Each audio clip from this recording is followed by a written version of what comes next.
সন্তান যদি অতিৰিক্ত খঙাল আৰু জেদি হয়, এনেকুৱা বহুত ল'ৰা ছোৱালী আছে যে তেওঁলোকৰ লগত কথাই ক'ব নোৱাৰি, কথাই কথাই খং উঠে, জ্বলি পকি উঠে, জেদ কৰে, কথা নামানে, পঢ়িবলৈ ইচ্ছা নকৰে।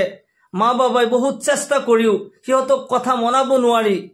আপোনাৰ সন্তান যদি এনেকুৱা অতিৰিক্ত খঙাল আৰু জেদি হয়, তেতিয়াহ'লে আজি মই কোৰআনে কাৰিমৰ পৰা এটা আয়াতৰ আমল শিকাই দিম। যদি মা বাবাই এই আমল কৰিব পাৰে, আপোনাৰ সন্তান তাৰ জেদ খং কমি যাব, পঢ়াটো মন বহিব, মা বাবাৰ কথা মানিব ইনশাআল্লাহ। মা বাবাই নিজৰ সন্তানৰ কাৰণে এইখিনি কষ্টটো কৰিবই পাৰিব। আপোনাৰ সন্তানৰ ভৱিষ্যত ভাল হোৱাৰ কাৰণে, সন্তানক মানুহ বনোৱাৰ কাৰণে মূৰৰ ঘাম ভৰিত পেলাইছে, দিনে নিশাই কষ্ট কৰিছে, কিমান টকা খৰচ কৰিছে। সেই সন্তানৰ ভাল হোৱাৰ কাৰণে, তাৰ খং জেদ নিয়ন্ত্ৰণত অহাৰ কাৰণে, লিখা পঢ়াত মনোযোগ দিয়াৰ কাৰণে এইখিনি আমল অলপমান কষ্ট কৰি এইখিনি আমলটো কৰিবই পাৰিব। বহুত কষ্টৰ আমল নহয় মোৰ প্ৰিয় দিনী ভাই বন্ধুসকল। কোৰআনে কাৰিমৰ আমল হয় একিন লৈ আল্লাহ তালাৰ জাতৰ ওপৰত সম্পূৰ্ণ বিশ্বাস ৰাখি এই আমলটি আপুনি কৰক। যিসকলে এই আমল কৰিছে তেওঁলোকে ফলাফল লাভ কৰিছে, আপুনিও এই আমল কৰক। আমাৰ আকাবিৰ সকলে তেওঁলোকৰ ল'ৰা ছোৱালীৰ কাৰণে খং জেদ নিয়ন্ত্ৰণ কৰাৰ কাৰণে এই আমল কৰিছিল, কোৰআনে কাৰিমৰ এই আয়াতৰ আমল কৰিছিল। এই আমল আপুনি কেনেকৈ কৰিব, এই আয়াত মই স্ক্ৰীনত দি দিম, লাহে লাহে কৈ দিম, আপুনি মুখস্থ কৰি ল'ব। যদি লিখি লয় চাইও পঢ়িব পাৰিব। আমলখিনি কৰোঁতে আপুনি কেইটামান চৰ্ত মানিব লাগিব। 1 নম্বৰত ল'ৰা ছোৱালীক অভিশাপ দিব নোৱাৰিব। ল'ৰা ছোৱালী কথা নামানে, বদমাচি কৰে, পঢ়িবলৈ ইচ্ছা নকৰে, কথাই কথাই জেদ কৰে, কিন্তু আপুনি মা বাবা হৈ ল'ৰা ছোৱালীক নিজৰ সন্তানক অভিশাপ নিদিব।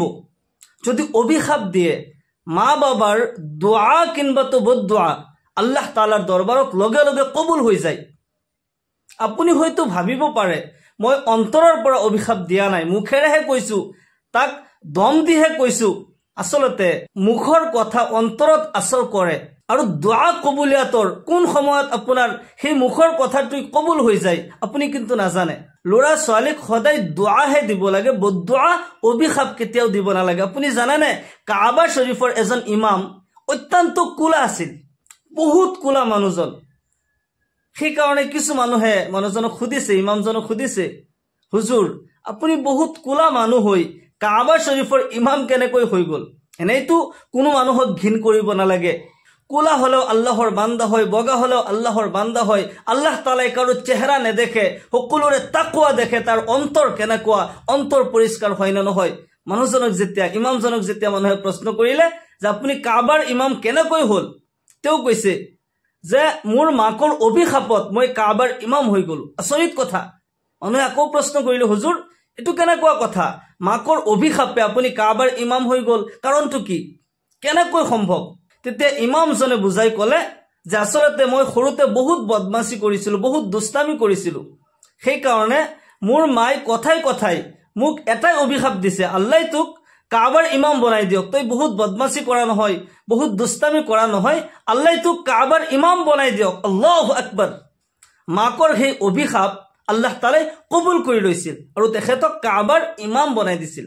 আচলতে মাকে যদিও অভিশাপ দিছিল, কিন্তু এইজন ব্যক্তি ইমামজন ভাগ্যৱান হয় যে অভিশাপো এনেকুৱা অভিশাপ যে তেওঁ আল্লাহৰ ঘৰৰ ইমাম হ'ব পাৰিছে, কাবাৰ ইমাম হ'ব পাৰিছে।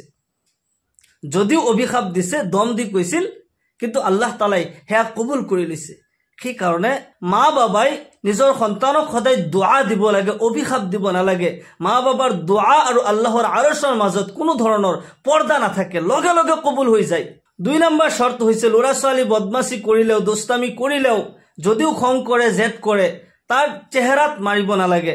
তাৰ চেহাৰাত যদি মাৰে আল্লাহ তালা নাৰাজ হৈ যায়, কিয়নো এই ফেচ, মুখমণ্ডল খুদ আল্লাহ তালাই কুদৰতি হাতে নিৰ্মাণ কৰিছে। আল্লাহু আকবাৰ। সেইকাৰণে চাইছেনে পৃথিৱীত যিমান কোটি কোটি মানুহ আছে, কাৰো চেহাৰা কাৰো লগত কিন্তু নিমিলে, কিয়নো এই চেহাৰা খুদ আল্লাহ তালাই ডিজাইন কৰিছে।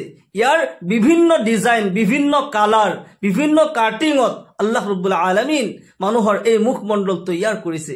সেইকাৰণে ল'ৰা ছোৱালীক মুখত কেতিয়াও, চেহাৰাত কেতিয়াও নামাৰিব। 3 নম্বৰ শৰ্ত হৈছে ল'ৰা ছোৱালী যি বিচাৰে লগে লগে দি দিব নালাগে। ল'ৰা ছোৱালী যেতিয়া যি বিচাৰিছে, আপুনি এতিয়া টকা পইচা আছে, আপুনি আনিব পাৰিছে, সেইবোৰ যি বিচাৰিছে লগে লগে দি দিছে। কিন্তু আপোনাৰ জীৱনততো এনেকুৱা সময়ো আহিব পাৰে, অসম্ভৱটো নহয়, এনেকুৱা সময়ো আহিব পাৰে যে সি যিটো বিচাৰিব আপুনি হয়তো দিব নোৱাৰিব। তেতিয়া আপোনাৰ সেই সন্তানক আপুনি কণ্ট্ৰল কৰিব নোৱাৰিব।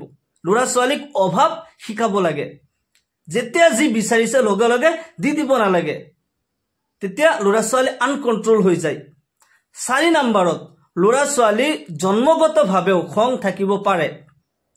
বহুত ল'ৰা ছোৱালী মা বাবাৰ খং থকাৰ কাৰণে, বাপেকৰ বহুত খং, সেইকাৰণে সন্তানৰ খং হৈছে। মাকৰ বহুত খং, সেইকাৰণে সন্তানৰ খং হৈছে। মাক জেদি হয়, সেইকাৰণে সন্তান জেদ কৰে। বা ফেমিলিৰ কোনোবা, পূৰ্বপুৰুষত কোনোবা বহুত খঙাল আছিল, বহুত জেদি আছিল, সেইকাৰণে জন্মগতভাৱেও এয়া মানুহৰ ইনচানী ফিতৰত হয়, চেইন চিষ্টেম। যদি বংশত কোনোবা খঙাল থাকে, সেই হিচাপতো আপোনাৰ সন্তান, ল'ৰা কিংবাতো ছোৱালী খঙাল হ'ব পাৰে। যদি সেই সন্তানক আপুনি মাৰধৰ কৰে, অভিশাপ দিয়ে, তাৰ ওপৰত জুলুম কৰিলে, আপুনি আল্লাহৰ ওচৰত দোৱা কৰক, আল্লাহ তাআলা মোৰ সন্তানক বুজাৰ শক্তি দিয়া, হিদায়ত তুমি দান কৰা, খং তুমি কমাই দিয়া। আল্লাহৰ ওচৰত দোৱা কৰিব লাগে, অভিশাপ দিব নালাগে, মাৰধৰ কৰিব নালাগে। 5 নম্বৰত, ল'ৰা ছোৱালীক মিছা প্ৰতিশ্ৰুতি দিব নালাগে। ল'ৰা ছোৱালীক যদি আপুনি মিছা প্ৰতিশ্ৰুতি দিয়ে, মিছা সান্তনা দিয়ে, এয়া ল'ৰা ছোৱালীৰ লগত দুশ্মনী কৰা হ'ল।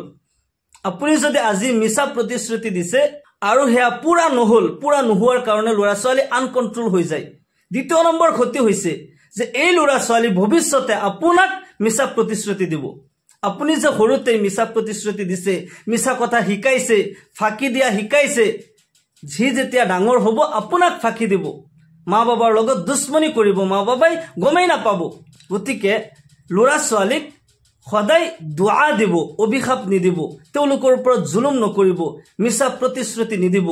এই শৰ্তখিনি সকলো মা বাবাই মানিব। ল'ৰা ছোৱালী যদি বহুত খঙাল হয়, বহুত জেদি হয়, তেতিয়াহ'লে আপোনাৰ সন্তানৰ খং জেদ নিয়ন্ত্ৰণ কৰাৰ কাৰণে কোৰআনে কাৰিমৰ এই আয়াতৰ আমলটি আপুনি কৰক। আজিৰ পৰাই আপুনি আৰম্ভ কৰি দিয়ক। এই আমলখিনি আপুনি দিনতো কৰিব পাৰে, ৰাতিও কৰিব পাৰে। কিন্তু বহুত ল'ৰা ছোৱালী আছে যে সিহঁতক দিনত যে এইখিনি অলপমান সময় আগত ৰাখি আমলখিনি কৰিব পাৰিম, দোৱাটো পঢ়িব পাৰিম, এইখিনি সুযোগ বহুত ল'ৰা ছোৱালীয়ে নিদিয়ে। গতিকে বেষ্ট সময় হৈছে যেতিয়া সি টোপনি যায়, সেই সময়ত ৰাতি এই আমলটি কৰিব। আপুনি ধুনীয়াকৈ অজু কৰি আহিব। অজু নকৰিও আমলটি কৰিব পাৰে যদি শৰীৰ পবিত্ৰ থাকে, আৰু অজু কৰি ল'লে বেছি ভাল হয়। আপুনি ধুনীয়াকৈ অজু কৰি আহিব। অজু কৰি আহি যদি ল'ৰা ছোৱালী শুই আছে, আপোনাৰ ল'ৰা হওক কিংবাতো ছোৱালী হওক, মাকেও এই আমল কৰিব পাৰিব, বাপেকেও এই আমল কৰিব পাৰিব। আপোনাৰ সন্তান যেতিয়া শুই আছে, তাৰ শিতানত বহি বা বিচনাত কাষত আপুনি বহিছে, বহি প্ৰথমতে 3 বাৰ দুৰুদ শৰীফ পঢ়িব।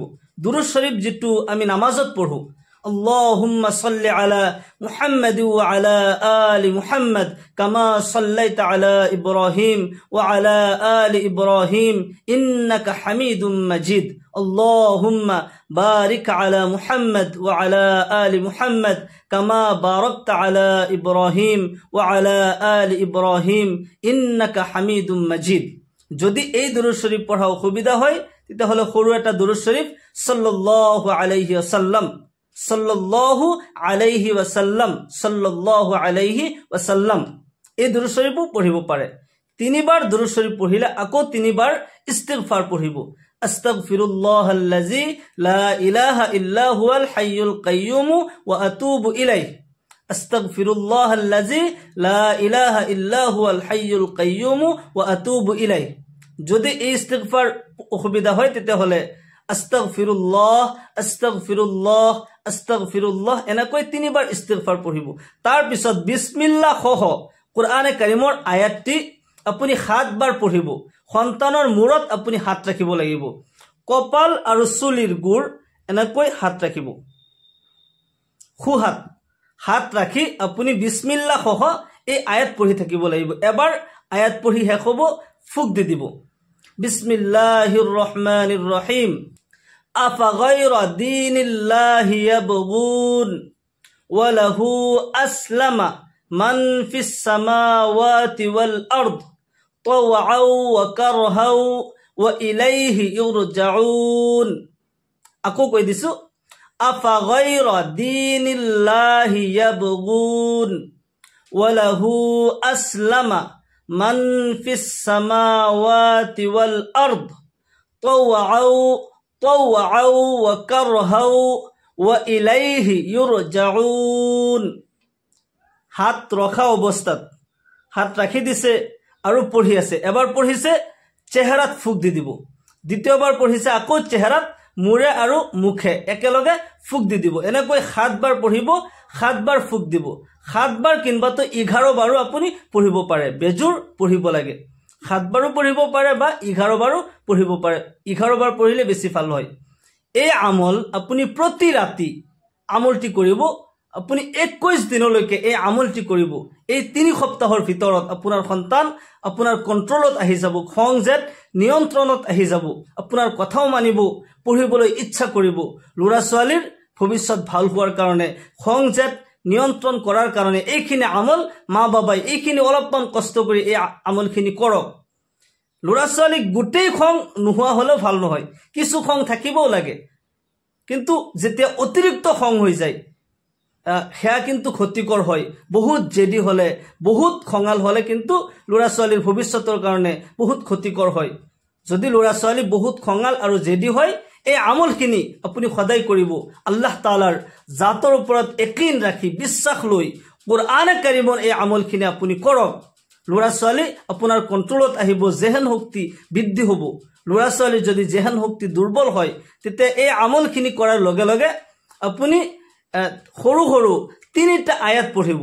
যদি জেহেন শক্তি কমজোৰ হয়, পঢ়িব বিচাৰে, পঢ়ে কিন্তু মনত নাথাকে, যদি এনেকুৱা হয় তেতিয়াহ'লে এই আমলখিনি কৰাৰ লগে লগে সূৰা কলমৰ 3টা আয়াত, প্ৰথম 3টা আয়াত আপুনি পঢ়িব লাগে। বিসমিল্লাহিৰ ৰহমানিৰ ৰহিম, নুন ওয়াল কলমি ওমা ইয়াসতুরুন মা আনতা বিনি'মাতি রাব্বিকা বিমাজনুন ওয়া ইন্না লাকা লাআজরান গায়রা মামনুন। এইখিনি আপুনি পঢ়িব। এই আগৰ যেটো আমল কলো, এই আমলখিনি কৰাৰ লগে লগে এই আয়াতখিনি পঢ়ি আপুনি ফুক দি দিব। তেতিয়াহ'লে আপোনাৰ ল'ৰা ছোৱালীৰ জেহেন শক্তি বৃদ্ধি হ'ব। আল্লাহ ৰাব্বুল আলামিন সকলো মা বাবাৰ মনৰ আশা পুৰা কৰি দিয়ক। ল'ৰা ছোৱালীক মা বাবাৰ ফৰমা বৰদাৰ ঔলাদ বনাই দিয়ক। সকলোকে আল্লাহুম্মা আমিন।